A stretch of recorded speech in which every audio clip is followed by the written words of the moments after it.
there's 3 different ways to give value. The first way is money. You can pay somebody to be your coach, and now they are a little bit more invested and like helping you, right? The second way to add value to somebody is connections. But if you don't have those yet, here is the thing that actually got me to all these connections. And it's one actually very, very, very simple thing. And that's through. My name is Andrew Smitte. Let's go.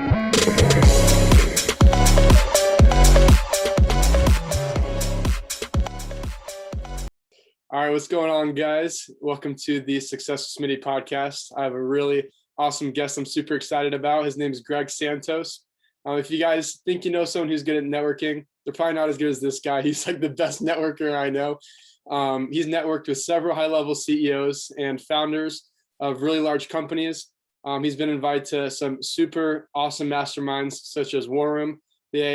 Just to get into War Room, you have to have a 7-figure business to qualify. It costs $30,000 a year. He's been invited to that. He's been invited to speak at the Financial Times.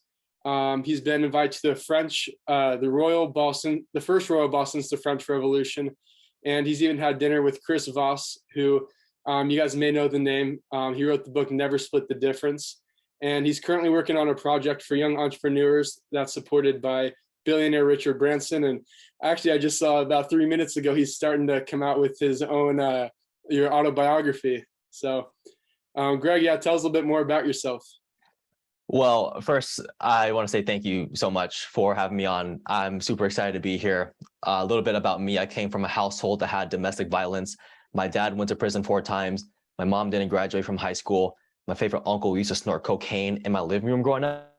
I was 1 out of 4 or 5 black kids in my middle school and high school. I was called nigger straight to my face, and I was way too afraid to stand up for myself.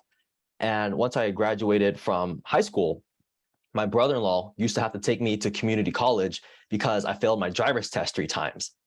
And on the way, he would play these like motivational tapes, and I really never paid attention to them.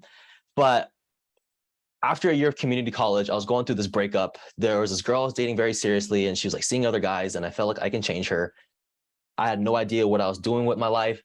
I was going to community college, and a lot of my friends are going to universities, and they're taking pictures and putting on Instagram of them in their dorm rooms and having all this fun. And here I am, just lonely every day, struggling to make friends. I had like one acquaintance who was like very manipulative, but that's not necessarily her fault. I mean, I was a doormat. I had a tremendous like low self-esteem. I couldn't stand up for myself. I just really wanted to be liked. And he was the leader of the group, and he was this Asian guy. And I remember from across the garage, he goes, "You know what, Greg? He said, you're a nigger, man. You're not even a nigger. You're not even the cool ones." And I remember everybody just like laughed, and I laughed too, because I wanted to be like so badly by this person, but I was just so hurt, and my self-esteem was so low that I wanted to be liked so badly by people who were actively disrespecting me to my face. So after the year of community college, I had this like depression, right? And I'm like, okay, being from domestic violence and all this stuff, I learned how to cope with using humor. So nobody in my family ever saw me as like sad or mad or angry or anything like that. They always saw me as like this happy guy. Like I never let anybody see me any other emotion besides cracking jokes and just like this perfect human being, what I thought would earn me love. So I'm like, all right, who am I going to tell? You know what? I'm gonna tell my older sister. So I go to her house, and she's cooking some food, and you can hear the pan sizzling. You can smell the garlic in the air. I'm sitting on this like cold leather bench, and she's looking at me as she's like moving the spatula along in the pan, and she's telling me about her day, and I'm like zoned out. And I'm just waiting for her to stop talking because I need to tell her that I'm depressed. So she stops talking, and I said, "Tori, I got to tell you something. I'm depressed." And I remember when I said that, it felt like my heart leaped out of my mouth and like landed in her hands, and like she can feel like it pulsating in her hands. And I'm just like, please take care of that. Like I was so terrified. And she asked me what's going on. And I told her, and I said, I'm thinking about asking Wes, my bro, for those tapes. And she says, I think he'll be happy to give them to you. So he comes through the door, and I meet him at the front door, and I say, hey, can I get those like motivational tapes that you would play? And he would say, sure. So I'm like driving home. It's like 9 p.m. And I'm like, I just have this great desperation for a change in my life. Like I'm fucking tired of feeling lonely. I'm tired of feeling dumb. I'm tired of like having this low self-esteem. Like I want to finally feel confident in myself. I want to know what I'm doing with my life. So I get home and it's about 9:30. I open up my laptop. I pop in a little CD jack. I place a CD in, close the tray, and this 90s music plays. And you hear this voice that comes on and says, "Hey, I'm Tony Robbins, and welcome to Personal Power 2. And if this is your first time," it was amazing. And for the first time in my life, it felt like, holy shit. My life isn't like predetermined to be somewhere. Like I have control over my life. It was as if I became aware that I was living in this prison in my mind. And the way to get out of prison was to read more books, go to more seminars, like just immerse yourself in that kind of stuff. And then I started working with my brother-in-law, and right next to me was my sales manager. And my sales manager was a millionaire in the 90s. And he lost his money in the 2000s, and he even did some work for Tony Robbins. He was like personal friends with Jim Rohn. And I sat next to him for 2 years. And he just poured so much belief into me that I can be somebody. And it was around that time where I went to my first Tony Robbins event, and he said the phrase, "You're the average of the 5 people that you spent the most time with." So then I thought, well, that makes sense. If 5 people I'm hanging out with are making a shitload of more money than I am, are with the people that they like, with the friends that I want to have, with the women that I want to have, in the locations that I want to go, if I just hang out with those people, it's only a matter of time before I get their same kind of mindset, so I can live that lifestyle too. So I became obsessed. I started going to events. I went to Tony Robbins Unleash the Power Within, as I mentioned. I went to see Les Brown, Grant Cardone, Brendon Burchard. I paid for Tony Robbins' Date with Destiny. It's like $5K. I was like 22 years old, working a part-time job, and I fucking figured out how to make it happen. And I was like just obsessed with just trying to find the right people. Then in November of 2019, I went to this business conference. And actually what happened was, it was October 30th, 2019. I'm in the office and I'm just finished cold calling these real estate agents for the day. And my phone starts vibrating in my pocket, and I pick it up and I say, "Oh, my friend John Tam's calling me." So I pick it up and he's like, "Hey, Greg, what are you doing?" I'm like, "Well, I'm just kind of working right now." "Hey, can you come down to the New York Business Conference tomorrow? I already have a hotel, man. All you have to do is pay for your flight." Wait, what? I can't. I don't have enough money. He's like, "Dude, I already paid for the hotel. Can you just pay for your flight to go there, man?" I'm like, I don't have the money. He goes, "Can you figure it out?" I said, "Okay." So then I hang up the phone. I'm like pacing in the parking lot, and I call my mom. I'm like, "Hey, Mom, I need like a ticket to go to New York tomorrow." And she's like, "All right, hey, call your dad." So I'm like, okay, so I'm still pacing. I'm gonna call Dad. Hopefully I can be able to go. I'm like, "Hey, Dad, can I go to the New York Business Conference? Can you pay for my flight?" And he's like, "Okay, call your mom." And I had to work out a deal between them. And next thing you know, I'm on an airplane going to New York the next day. Now I'm at this like intimate 150 person business conference. And there's this guy on stage, the guy who's running the business conference, that's like, I pay for the lowest ticket. So there's like this rope obstructing me to like connect and network with the people who paid more money to go to the event. And at a certain point, he says, "Hey, come pitch your business idea on stage." And I'm sitting in my chair like, okay, there's literally a security guard checking wristbands to see if someone has like the right wristband. Like, I don't want to like duck under these ropes and be singled out in front of this huge crowd. He did that to somebody else during this event. And I know he's the kind of guy who does that. And I'm like, oh shit, okay. I'm like thinking, I'm in my head, I'm like, should I do it? I don't know. Like, can I do it? He said that we can only pitch for like 45 minutes, like the total round or the whole total thing. And I'm already sitting here like for like 5 minutes. There's a big line. I say, fuck it, I'm just gonna go. And I duck under the ropes and I try to like walk as confident as I can to like the person that's like right in front of me. And then like, I look around and I'm like, okay, well, like security guards doesn't say anything. Look on stage, the guy on stage doesn't say anything. I'm like, okay, I'm good. So I go and pitch my business idea on stage. And a couple days after that event, I get a message on Instagram. It's from this girl named Yasmina Ellens. And she says, "Hey, Greg, I saw your pitch on stage. I thought it was super cool. I see you have a podcast. Let's do a podcast swap." And I was like, okay. So I do a podcast swap with this girl. And she starts joining this community that I ran. I ran a 5 a.m. community called the Morning Hustlers. I ran it every single day. I did 619 meetings in a row, and I only missed 4 days in that time. So she joins my community, and it's like 5 a.m. my time. It's 1 p.m. her time. And I'm like, why the hell is this girl joining these calls? And she'd be like, I'm here for my lunchtime accountability call. And she started spreading my call. Like, next thing you know, I had people from Africa, people from Norway, people from Germany, people from Japan, Australia showing up. And I'm like, what the hell is this? And at its peak, I had like 25 to 30 people showing up every single day. And I was like, you know what? It just makes sense I was working on this project from like Dean Graziosi has this course with Tony Robbins. And I was doing this project and I was like, you know what? I think it'll make sense to do this together. So January 2020, we make the decision to launch this mastermind on April 4th, 2020. And we go on meetings every single week. And we're like, I got this done, I got this done, I got this done. And 2 weeks before our virtual launch, the fucking pandemic hits. Everybody is freaking out. People are losing their jobs, like toilet paper's flying off the shelves. And we run the mastermind anyway. And the day after the mastermind, I was sitting in my backyard just processing it. And I was like, we didn't like exchange a single word whether or not we should do this mastermind launch or not. This girl's my business partner. And since then, we've done just the most incredible stuff. Like we had dinner with the prince. I slept over, to like had lunch with him. We like traveled the world full year. And we had like a $50 million like mentor that we lived with like for a month. And just like the list just goes on, man. So we've done all kinds of crazy stuff. It's been just a super wild adventure. I'm super grateful for it. I'm back at home now. I'm waking up at 4 a.m. again. And now I'm writing my autobiography. What are you calling your autobiography? I have no idea yet. Okay. That's awesome, man. Yeah, you've done a lot of networking, a lot of traveling, and you spent wasn't like a whole year in the UK, right? Or in Europe?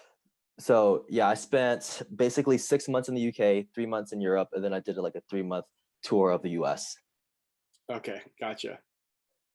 Yeah, so I had no idea how long I was going to be out, but just playing it by ear. Yeah. Nice. So I remember, I think I asked you this question. So I met Greg in this mentorship group called Down and Dirty that we were both in. And I remember I asked this question in the group, and you answer this question. This is kind of like your expertise is, how do you add value to people more successful than you? I feel like you have like an amazing answer for this. Man, I've connected with so many amazing people, and I did it while I was broke. I did it without like a successful business. I did it while just like not coming from like a great university. I dropped out of community college. So how is it that I'm connecting with like these 7 to 9 figure business owners? How is it that like I had dinner with Chris Voss, you know, considering that I had like 12 podcast listeners at the time and all this stuff? Like how did I like actually make these connections? So I think people tend to sell themselves short on the ways to give value. There's 3 different ways to give value. The first way is money. You can pay somebody to be your coach, and now they are a little bit more invested and like helping you, right? I just paid this guy or I'm going to pay him on Saturday for helping me write my autobiography. And now we're in closer communication. Now we're able to build a better relationship. The second way to add value to somebody is connections. Now, a big struggle a lot of people have is they don't have connections, right? It's like, that's why it's like, oh, I don't know what to do. Here I am. I came from nothing, and I ended up like introducing the founder of Reebok to like this other guy who bought and sold 24 different businesses ranging from 3 million to just under 4 billion. And that's through my connections. But if you don't have those yet, here is the thing that actually got me to here's the thing that actually got me to all these connections. And it's one actually very, very, very simple thing. And that's through energy, emotions. And I think a lot of people downplay that.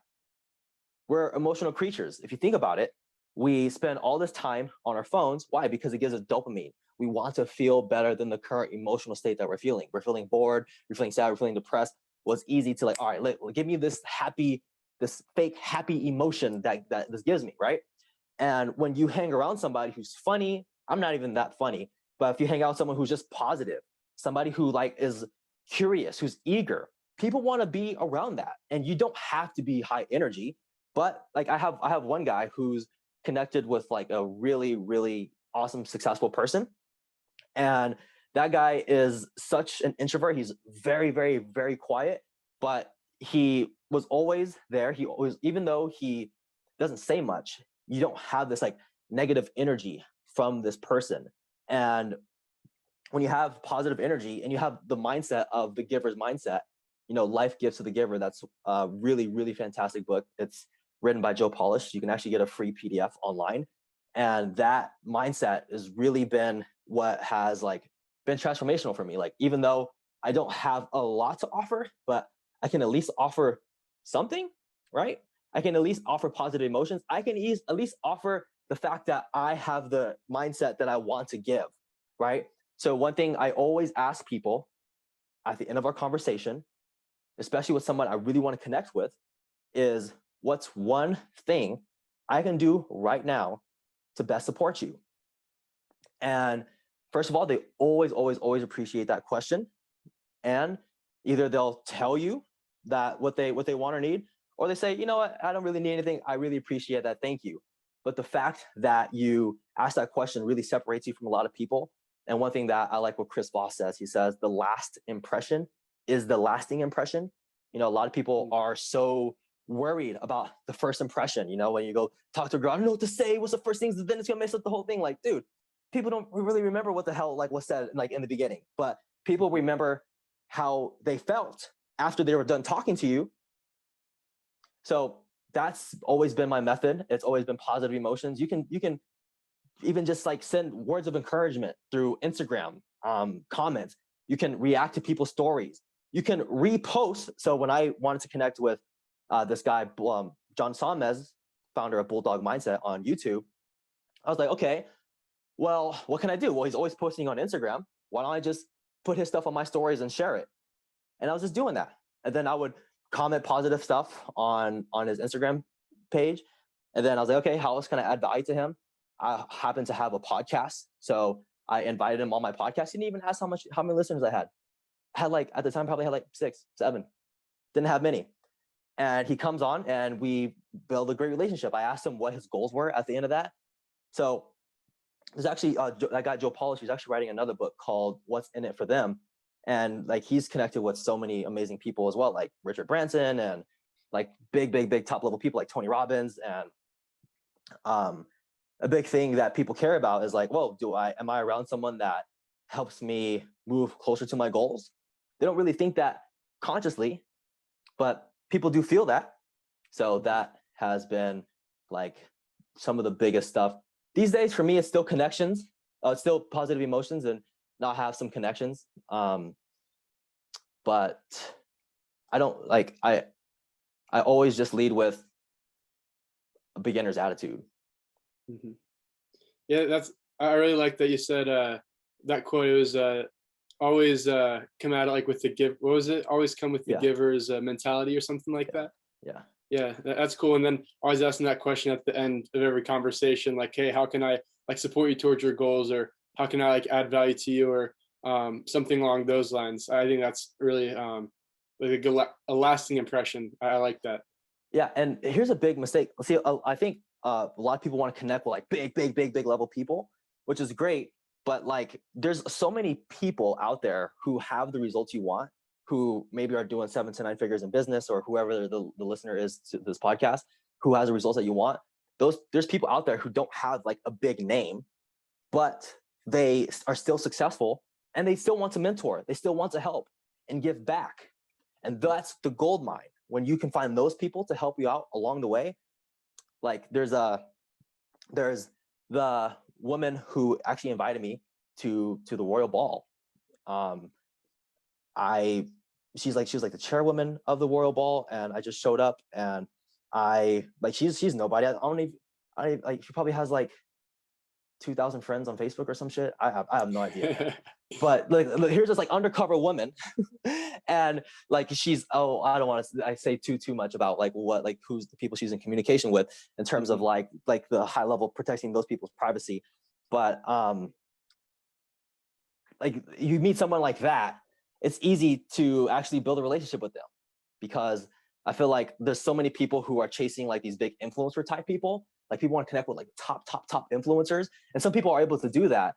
But I just think it's ineffective in terms of how I want to spend my time, because there's people who have actually probably gotten the same results, if not better results than this influencer. And only thing this influencer has is just like eyeballs on them, right? They're just maybe more charismatic, or maybe they put more time towards creating content than the other person. But this other person probably has just as much skills and expertise, or maybe even might have more skills or expertise than this person who's like this influencer. So I always just like see how can I go for like the hidden gems.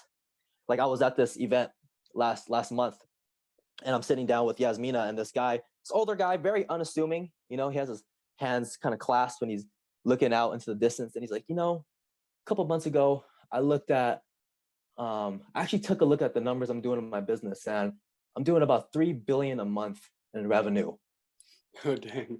And I'm like, $3 billion a month? I was shocked. I was like, what? But like nobody knows who this guy is, right? So, yeah, dude, that's always my approach, man. Mm-hmm. Wait, so tell me about like, so you stayed with a month with that lady who had the $50 million luxury hotel, right? Yeah, luxury hospitality business. Yeah. Okay, and so like, what lessons did you learn from her? Because I remember I heard I've listened to like several of your podcasts. I know you said that she like really pushed you guys and questioned like a lot of you and Yasmina's beliefs about things. Like, what were some of the biggest lessons you learned from her, and like how did she push you? Man, you know, Tatiana, I love Tatiana because she is just such a giver. You know, she's a woman who's just like puts her mind to something and like makes it happen.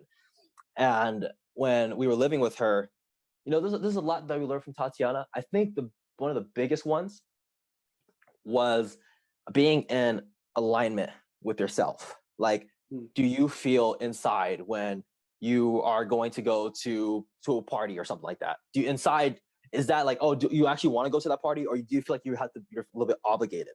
Or when you're doing something career-wise, like when you're working on your business, like, hey, do you feel aligned here? Do you actually feel good? Does this bring excitement? Does this bring engagement to you? Do you enjoy doing this? If not, then you don't have to be married to this thing. You can leave it. So like that was a big one, like really listening to our bodies and being like, okay, what feels great? So I remember we got our first paid speaking gig, and we called her, and the person was like, all right, so tell me how much it is you want to get paid, and then we'll talk and we see what we can make happen. So we get on the call with Tatiana, and she goes, I want you to think of a number that excites you energetically. Like think of something that like, you know what, this feels right. This feels good to me. And land on that number. So me and Yasmina talked about it, and we were like, all right, we feel really good about this. And we got it. Actually, we got more than they were originally going to pay. We met like in the middle. We asked for a lot, and it was like half of what they were looking to pay, and we met in the middle. But that was still more than he was going to pay us anyway. So that was a big one. Man, you know, I respect her a lot because she doesn't take any mess. So we would be walking out the door, and we will be like, she's like, oh, so how are you guys doing? We're doing this, we're like that, blah, blah, blah, blah. And then one word would like catch her mind. And all of a sudden we're in like an impromptu coaching session that lasts like 10 minutes. And we're like, our shoes are on, we're like next to the door, and we're watching. We're like, yeah, okay. And it's like every day, every day this happens. And we're like, man, okay, can we have like a regular conversation? I also want to talk to you as like our friend, not just as a coach here, but she always has like the best intentions, but it's more so of like, because she built like a luxury business, and one day we're like, hey, we're with this woman who built like this luxury hospitality business, and we want to make our thing luxury. Like, how the hell do we make it luxury? So like, why is it that Louis Vuitton and like Michael Kors can like charge all this shitload of money, but like these other companies who have similar kind of design, or not design, but like material feel and all that stuff, like why is it that these are more valuable than the other ones? So we sat down, we had our laptops out, and she's like, luxury is a mindset. So you have to define what does luxury mean to you. It means something different to everybody. And one thing that did stand out to that was like luxury businesses really dedicate their time. So when you go in there, they really acknowledge you, make sure like, they make sure your experience is good, and they give you great service. They don't complain about it. And they may be the busiest person in the world. They may be doing something crazy, fires are happening, but when you interact with them, it's like none of that is happening. They give you this great individual attention, positive emotions, and they're very helpful. And that's like, you're paying for like the experience. I think that's one thing I've also realized. One time I went to this event, like the one I got invited to that people pay $30K a year to be a member of.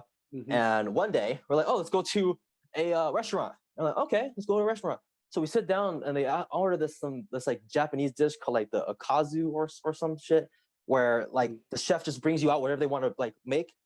So we ordered that, and they're like changing our plates and like bringing this new food, and it's like so amazing. It's like magical. And I'm like, wow. And they're like bringing all this amazing food, and like the service was amazing. They were good with the drinks, everything, the presentation of the food.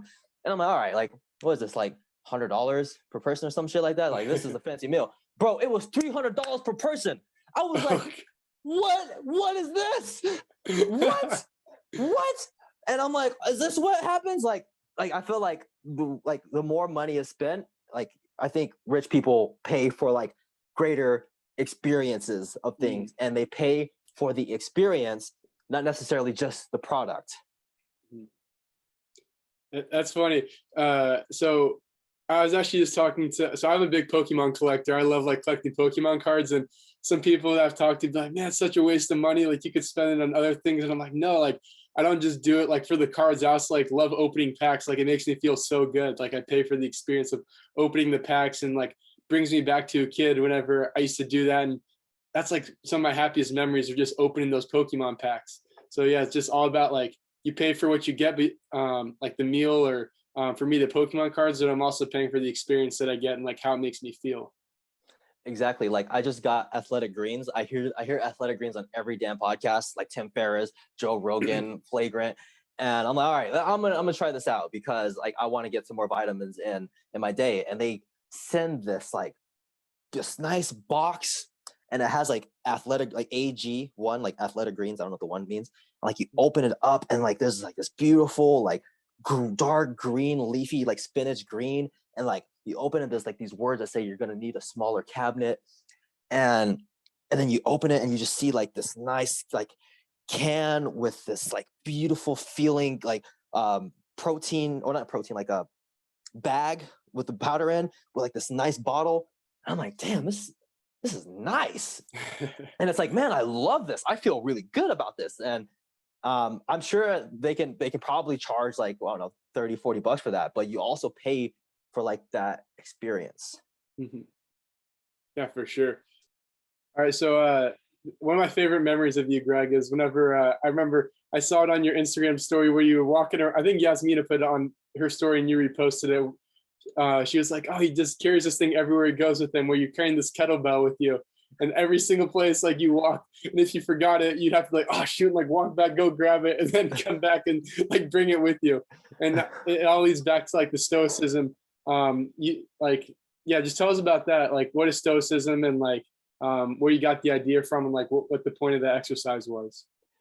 So stoicism was basically, stoicism is basically like not attaching, like not looking externally for like pleasure, that makes sense. It's like, hey, you know what, like stoicism really values, I'm not gonna lie, man, like I have not been practicing stoicism as much. Like I haven't been like so much into like that kind of like world, there was like a point in my life where when I was doing the morning hustlers, waking up at 4 a.m. every single day, and I was like running like miles. I ran a marathon with an extra mile at the end.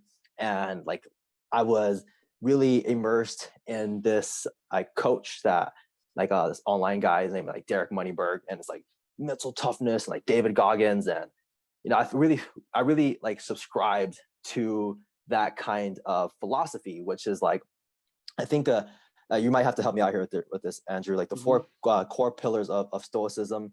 The first one is justice. I'm really blanking out on the other ones. Do you?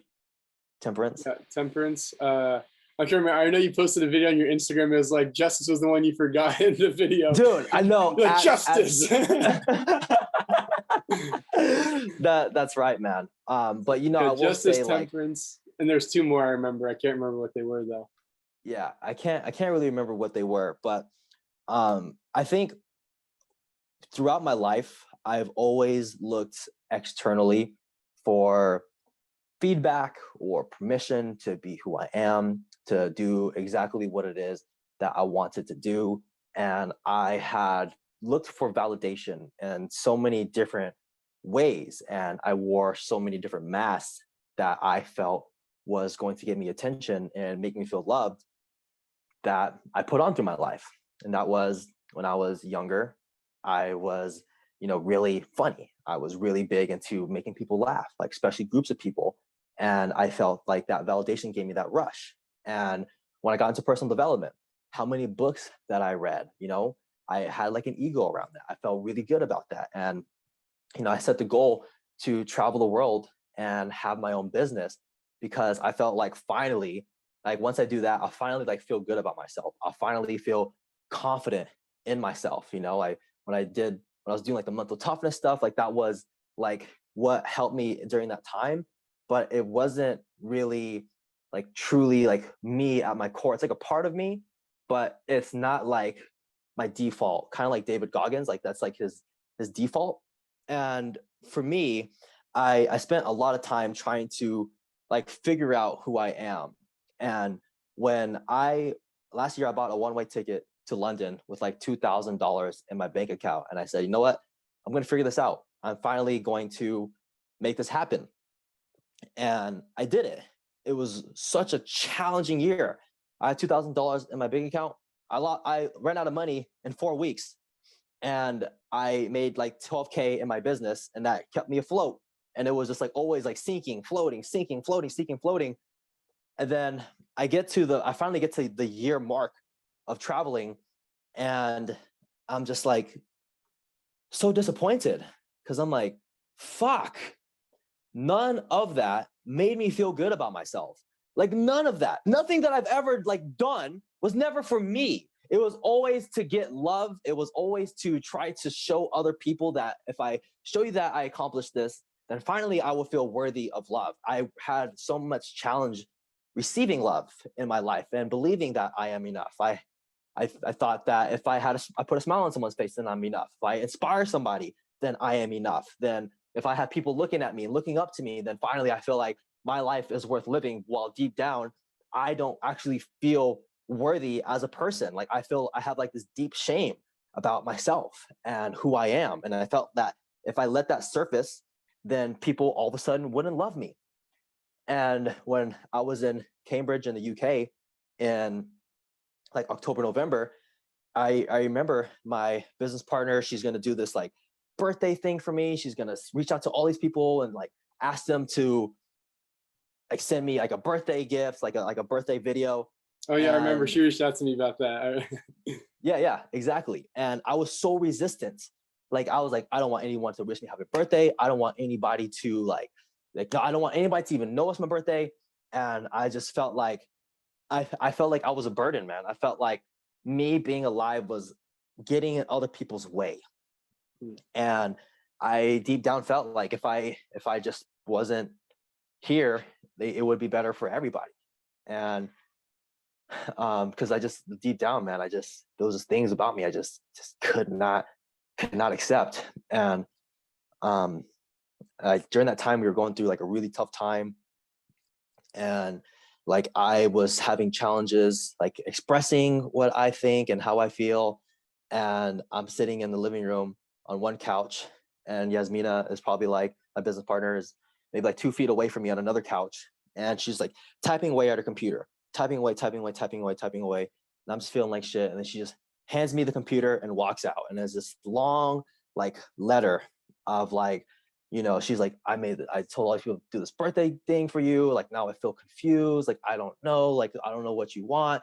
And I was just like, fuck. So I went in the room and I was talking to her, and I was like, man, I kind of have like some trauma around my birthday and all this stuff. And she's like, okay, that's no problem. And I went into my room, and I just had the lamp light on, and I just have my journal, and I'm just writing in it. And I'm just like so down. I'm so depressed. I have like my head in my arm, and then I'd pick my head back up, and then I would write again. And then I'd rest my head on my arm again, and I would think, and I'd write. And I just had this visualization. I was like, I have two choices here. Either A, I could continue to wear this mask and push people out of my life and live in this cell that only I have the keys to open in from the inside to let people in. Or B, I be extremely honest and I tell people like exactly what I'm thinking and how I'm feeling and things that I feel that make me unlovable. And maybe I can actually connect with people more. It's like, which one do you want? Do you want to be in isolation, or do you want to actually start connecting with people? And I just remember it's like, that was the only two choices I had. And I was like, well, I'm going to start being open and vulnerable. And then I was talking to Yasmina in the kitchen, and I was sharing stuff that I just really felt like, man, if people know this, like, that's it. Like, it's going to, repel rather than bring us together. And she was really there for me, and she really comforted me and made me realize that these things aren't so much to be shameful about. These aren't like, there's nothing bad about it, but there's this trauma that I maybe had from when I was younger, where like me expressing who I really am and being vulnerable maybe wasn't received well. And that's why I had such a hard time being vulnerable. And after I accomplished my biggest goal, traveling, I was like nothing did it. Nothing externally ever finally made me feel good about myself. Like the marathon, that was great because like I felt good because I wanted to do it, but also like I wanted to still keep like the respect of like the people in the morning hustlers community and all this stuff. And that was like the mindset that I was in. And I'm like what the hell makes life worth living, man? Like my whole life, I became really good at getting validation and getting attention. I became so good at it, man. I was like class clown in high school. I was prom king, and nothing was ever enough. And that just like was like a hard, like that was groundbreaking for me when I realized like, whoa, nothing on the external, nobody can ever make me really feel good about myself, like internally and permanently. Only I have the ability to do that. So I'm like, I went back home from London, and I was in my backyard. I was going swimming, and I was like, okay, obviously like outside is not going to make me feel good about myself. So only thing it can do is give me fleeting moments of happiness, but I can never be fully filled up. So I'm like, okay, well, I can't rely on the outside for happiness then. So I have to rely on the inside for myself for happiness. So that's going to be my relationship with happiness. It's not going to be something that I search for outside of myself. It's only going to be inside me. That's the only place I'm going to look for my source of happiness. Now, the stuff that happens externally, I'm going to appreciate that. I'm not going to actively try to do this because of what would so-and-so think, or what I think this will make me, how this will make me look like fuck that, man. Because I did that game my entire life, and like nothing was ever enough. The biggest thing I ever did, it just wasn't enough. And I'm like, there's never going to be anything enough. So I'm like, okay, then what's my relationship with the outside then? Because it's so easy for me to be like, oh, well, then nothing matters. Like if I'm just my own source of happiness, then like it doesn't matter what I do outside, right? And I was like, well, I still want to like work towards stuff. I still want to be engaged in life. And I'm like, okay, well, I think my relationship with the outside is just to do good, just to contribute, just to make an impact, just to like help other people live the life that they want to live, help people build connections, make connections for people, all that stuff, just to do it. Because I remember I was in Italy, And I was just thinking, bro, like I hit my biggest goals. Like, what the hell is next? What's next? And I have accomplished every single thing I put my mind to. Everything I put my mind to, I did it. And it's like, what else is left? And it was never enough. And I was like, well, knowing that I can accomplish the biggest things I set myself to do,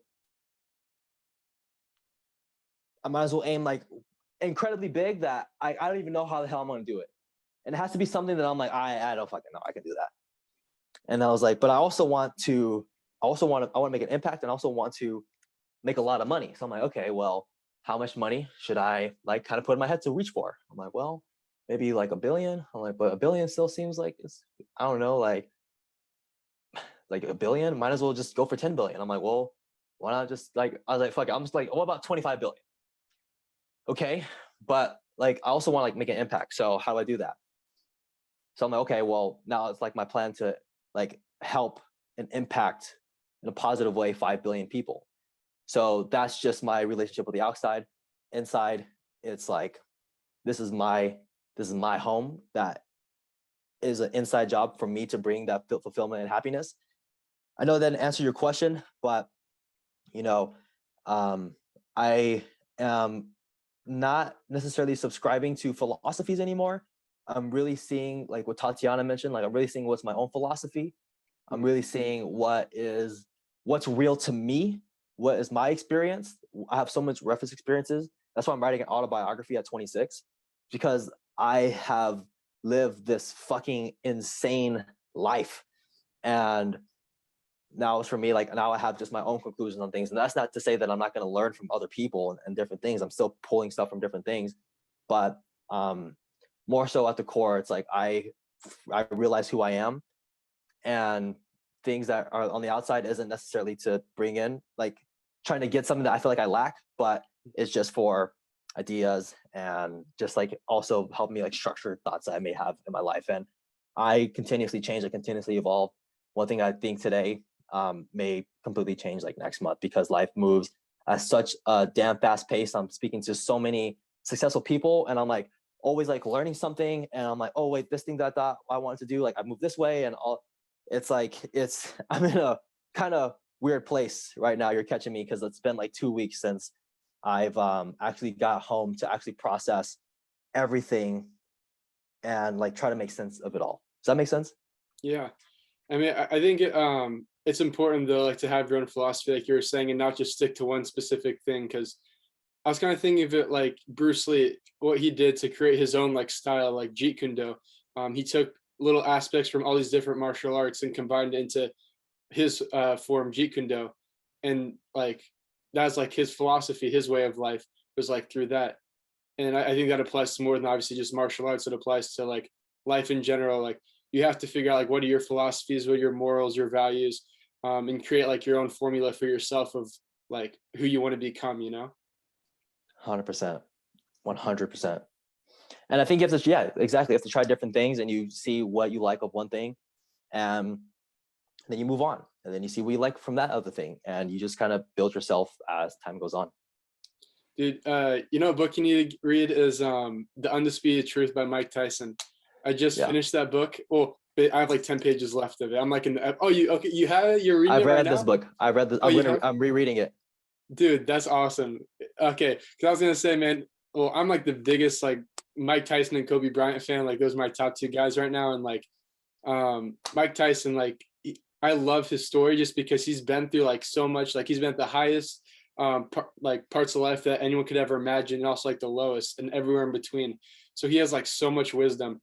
And like when you're talking about your story about like I don't know how to like I can't really like comprehend love really, like that related so much to what I've been reading like with Mike Tyson. Like the way he felt love was from like external validation, and for him it was like hurting people in the boxing ring. That's how he felt love.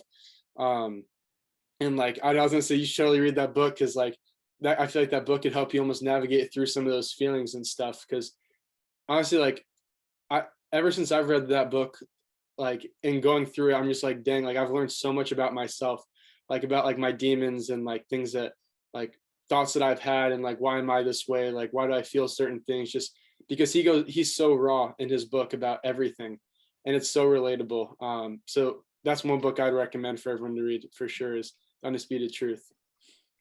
I love Mike Tyson, man, because yeah, he is honest, and like I really love that book. I'm excited. I'm like at the beginning rereading it, so I'm excited to go through the story again. That's funny that I brought it up as you're just starting it again. That's pretty funny. So I want to kind of talk about, so you threw a lot of like these cool dinner parties with all these entrepreneurs and stuff like that, Yasmina. Like, how did you set those up? I think that's so awesome. Oh man, dude, I love this. So okay, so I buy the one-way ticket to London, and I'm about to get to London, maybe like 5 days out, and I had this idea. I'm like, you know what? I would love to have a dinner party with everybody that I knew through Zoom, and just like get us all together. And so Yasmina was like, yeah, let's do it. So we put together a list. We had like 22 people, 23 people. I'm like, all right, cool. Let's invite them all. And pretty much almost everybody said yes. So we called up the restaurant. We said, hey, we're doing a dinner party for 20 people. Like, can you do that? And this place that we go to, it's like really, really awesome. And in London, they're like, yeah, sure, no problem. So we show up, and like there's this big old long table, and there's people meeting for the first time. And it's amazing when you bring together people who are kind of like-hearted, where they are working on their own thing, they're working on their own projects, they want to live a better life, and they're like so zoned into their own thing that they aren't the ones that are going out and meeting people. But me and Yasmina are the one who are meeting people, and we just collect all those people who think similarly and like feel the same way about life, or like can help, like, are different kind of fields and stuff and different experience, and you bring everybody together. Oh my God, does it get magical, man. At dinner parties, we had one guy meet somebody, and he joined a mastermind that guy was part of, and within the first week of a mastermind, he landed a client that's paying him like $22,000 a month for his product. Jeez. And that all happened within the span of 2 weeks, bro. From meeting to that. And we had another one time, we had like the CEO of this like dating company who has done like over $100 million over the course of like their lifetime, speaking to this like other guy who's 25 years old and has like a $10 million business, like doing that in revenue. And we are just like putting these like amazing things together. And wow, one person like bought a package, like bought something from another person in business wise, and it was like 10K package. And we're like, whoa. So basically with the dinner parties, it's like, okay, how can we just get together a bunch of awesome people that we know and we're doing amazing things, and how can we just put them all together into one dinner? And we've never had to pay for anybody. We were just always like, oh, like, well, we paid for somebody who like forgot that they were supposed to pay for themselves. But like we've thrown so many dinner parties that nobody actually comes in with the expectation of their meal being paid for.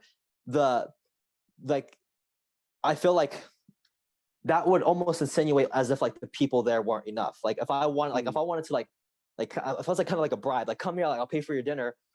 We paid for like a photographer's dinner one time because like, oh, like this guy charges like $60 an hour or some shit like that for photography. So we would just pay for like, you know, a $16 meal just to get like these photos. So like we kind of use it as leverage as well. But what we do, our strategy is always, okay, because there's people who are like loose ends in our network who we want to have at these dinners. And we always think, okay, like what kind of person does this person want to be around? So like when I threw the dinner in London for the first time, it was a big challenge that a lot of young entrepreneurs have, is that they don't have a community of other like-minded entrepreneurs. It's kind of hard to find all these people, but we knew a lot of them. So we just say, hey, we're going to have a dinner with other like-minded young people who are entrepreneurial, and it's my welcome back party. I'd love to see you. And people are like, fuck yeah, I'm going to be there. And when I was in Austin, I wanted to have all these like successful entrepreneurs there. We went to Austin in January. We had like 2 people we knew there. And when we left, like the second to last day we were there, we threw a dinner party with 25 people. And there, I think we had 6 or 7 of those people were 7 to 8 figure entrepreneurs. One person was like a best-selling author and like this like business guru. I didn't know who he was at the time. I found out actually several months later, like that like this guy kind of like crashed, because I saw this guy. I'm like, who is this guy? And then I find out later this best-selling author guy. And basically what I just say is like, I just need to get one like 7-figure entrepreneur in. And I say, oh, hey, like, we're doing this dinner party. We're like looking to have like, successful entrepreneurs. We have a person doing 7 figures there. Would love to see you. It's at this location.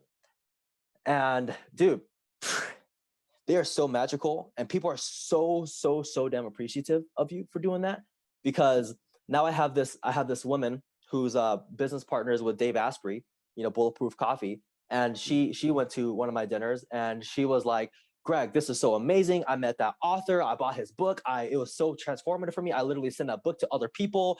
And I'm like, no problem. Like, okay, cool. And she's like so appreciative that she went to that dinner because she got some great value from it. And I think another thing that a lot of people, I don't want to get into that, but basically the dinner parties are amazing because here you have all these outliers, all these people who are all like, kind of like not know a lot of people who are like them and doesn't really understand their language and like feel like kind of like outsider to most people that they're around. And then they go to this place where like most people get them. Bro, you have a person who will go to every dinner that you want. And when they make connections with those people and they become friends, you forever have a place in their heart. Yeah, that makes sense. Wait, so like, were people flying in from like all over, or was it just like local people when you threw the dinner parties, or like how did that work?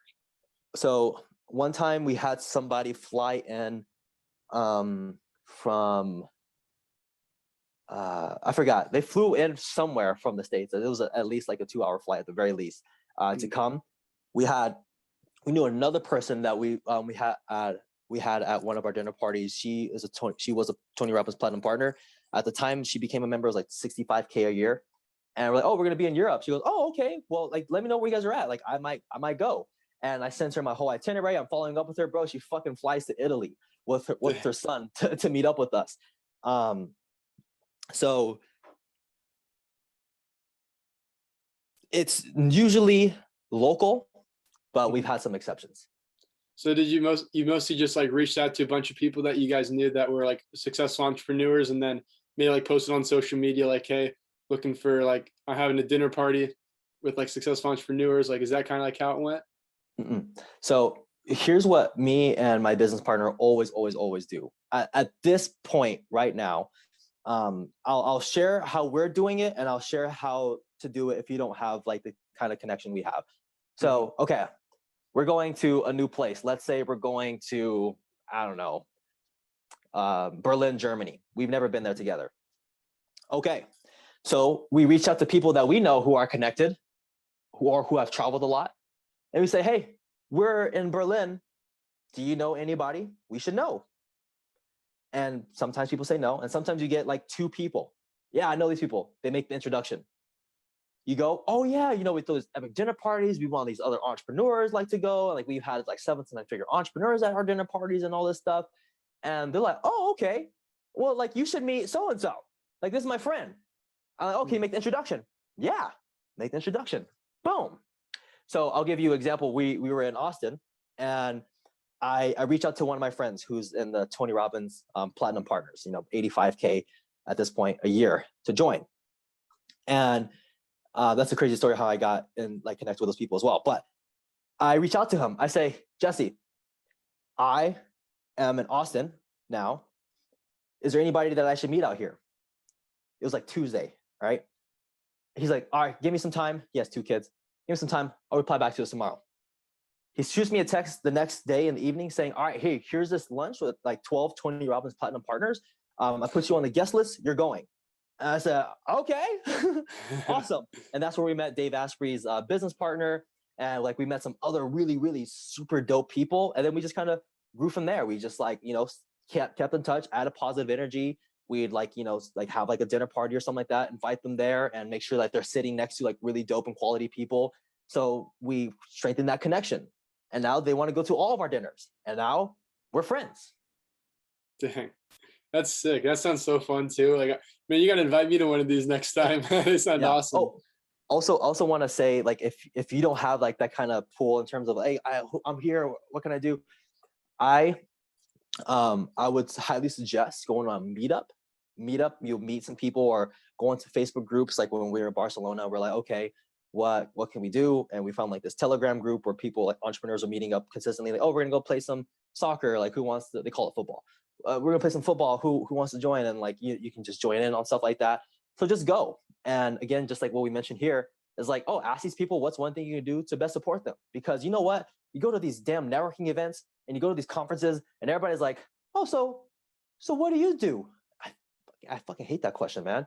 It's like, that's like, what I do, it doesn't like define me as a human. I like, they just see like, oh, how can I, where does this person fit? Oh, like, oh, here's my business partner. I do this, blah, blah, blah, blah. I'm like, all right, cool. Nice to meet you. And then that's it.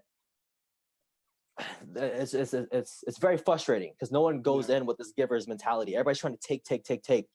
And if you're the one person who goes in like, oh, how can I actually support? And you actually do, like that person's going to hang out with you again, just like that. Dang. Yeah, that makes sense. That's really cool. So, all right. These last three questions are kind of like rapid fire, I guess you could call it. The questions I ask like at the end of every podcast. So first question is, what is the best piece of advice that has impacted you the most? I know it's a really tough one. Man, best piece of advice that impacted me the most. I mean, it's helped you out most in life. Helped me out most in life. Well, there's one thing that stands out to me right now, and it's from the book, The Compound Effect. And it's basically written by the guy who was like the publisher for Success Magazine. And he met all these like super successful people that he'd interview for success. And he would see what was like, actually, hold on. I'll say that, but there's actually advice that's actually much better than that I just remembered. And it was like, success doesn't come, there's like no such thing as overnight success. Like the compound effect is where like you take seemingly insignificant actions over a long period of time. You're not going to see results in like 6 months or a year, but like 3 years, 5 years, 10 years, if you doing like taking the right consistent actions, that's where you're going to see some massive results. And as a matter of fact, this principle is so powerful that Benjamin Franklin in his, I know these are rapid fire questions, Benjamin Franklin in his will said he wanted schools built teaching students about this concept, the compound effect, which is like compound interest. Albert Einstein said this should be the 9th wonder of the world. And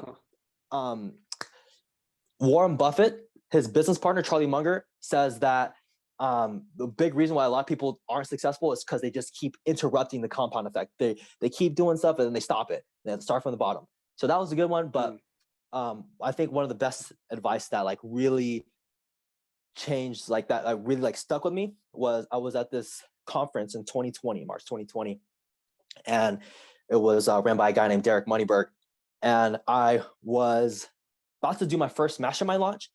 And I was like, Derek, I can't help but remember every time my business partner asked me a question, I have to tell a story. She goes, answer the question asked. I have to tell stories. So I'm like, hey, I'm doing this mastermind launch. I'm doing this. Am I missing anything? And he says, look, man, you're not going to make much money short term. Just focus on making the friends in here, just becoming friends with these people. And over time, opportunities will pop up and you'll make money. So just put your focus on making the right people and money's going to happen from that. So that's probably been like the best advice I've ever got. I like that. That's good. Next question. What is your favorite quote and why? My favorite quote. Damn.